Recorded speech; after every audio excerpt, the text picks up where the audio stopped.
I would recommend it if they, ask for something simple and easy to use, right? Especially if they don't have, the computational, know-how or the willingness to learn how to code on their own.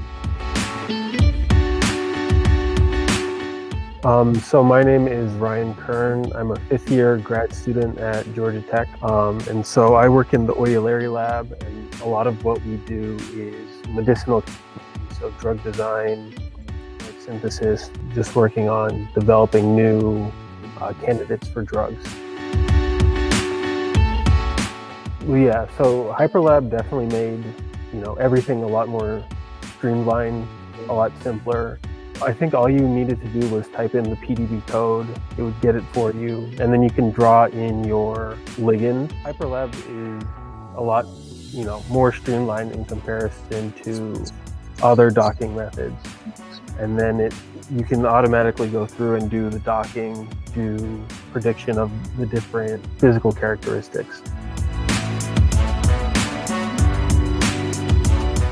I'm the one person in my lab who does majority of the docking. Georgia Tech, we have a couple of computational groups who are much more into the weeds of they want to be able to control everything, who are mostly just interested in getting the thing in and then going into the lab and synthesizing it. It's a much easier ask to go, hey, will you use the software? Just one click, just, easy, straightforward. Asking them to use something like Hyperlab would be a lot easier to do than asking them to install Vina, run this Linux script, do all this stuff.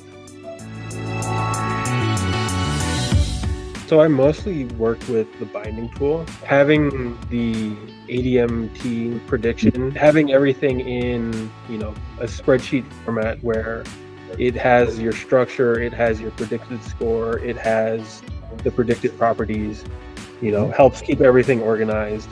And I think it's just a very clean way to use it. And then I also like when you're doing docking, you can also input standards, so known inhibitors with known inhibition, generate the graph where you compare the doc score with. And so I think that's a really cool feature. With the people who do, synthetic medicinal chemistry, there is always this worry that, well, you can't really touch or trust molecular docking.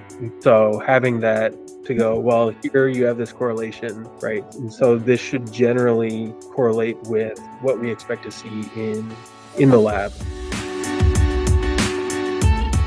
I would recommend it if they, ask for something simple and easy to use, right? Especially if they don't have, the computational, know-how or the willingness to learn how to code on their own.